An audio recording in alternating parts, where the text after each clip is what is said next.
But first, the Supreme Court heard arguments today in a major case at the intersection of new technology, the Constitution, and privacy rights. For that, John Yang has more.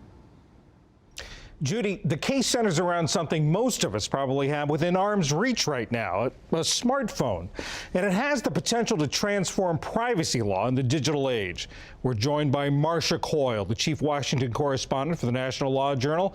Marcia was at the court for today's oral arguments. Thanks for coming in. My pleasure. This case is Carpenter versus the United States. Right. Who is Carpenter and how did his case get to the Supreme Court? Okay, Timothy Carpenter was arrested back in 2011 and convicted for a string of robberies of Radio Shacks and some other electronic stores in the Detroit area.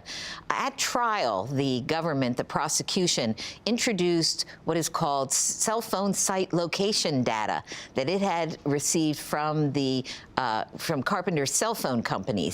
And that data put him within a half mile to 2 miles of the robberies that occurred in 2011.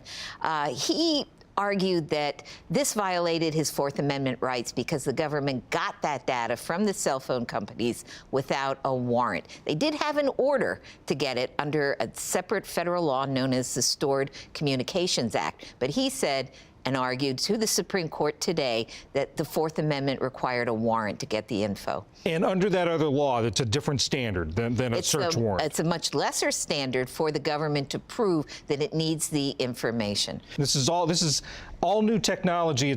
He's arguing under the Fourth Amendment, which was drafted in the 18th century. That's correct.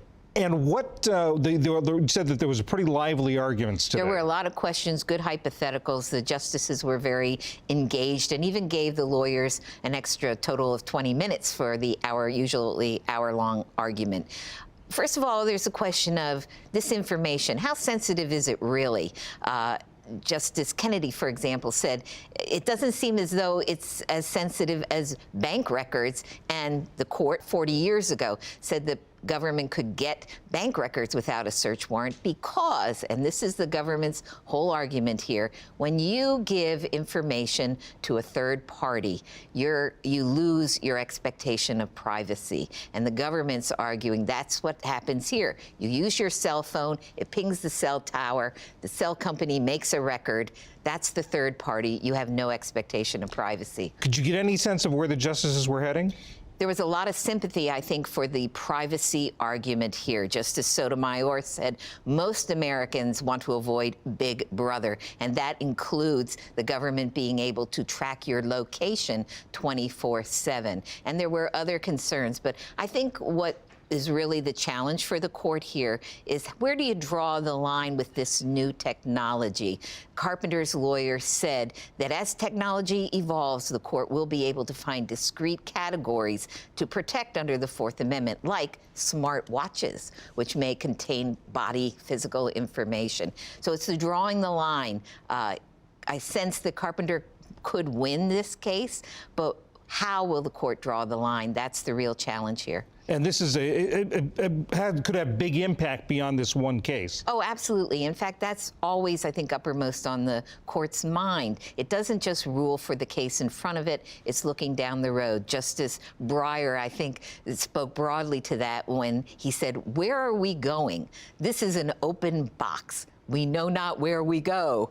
So I think the implications are great. Many of the tech companies in the United States filed a friend of the court brief in this case, and they basically said they weren't urging the court to rule for Carpenter, but they said, look, your decisions in this area are 40 years old or older. We're now in a digital age. Please, Supreme Court, bring it up to date so that there's guidance in terms of how to protect the privacy of the average person who uses this technology. It's one of the decisions we'll be looking for. Marcia Coyle, the National Law Journal. Thank you very much. Pleasure.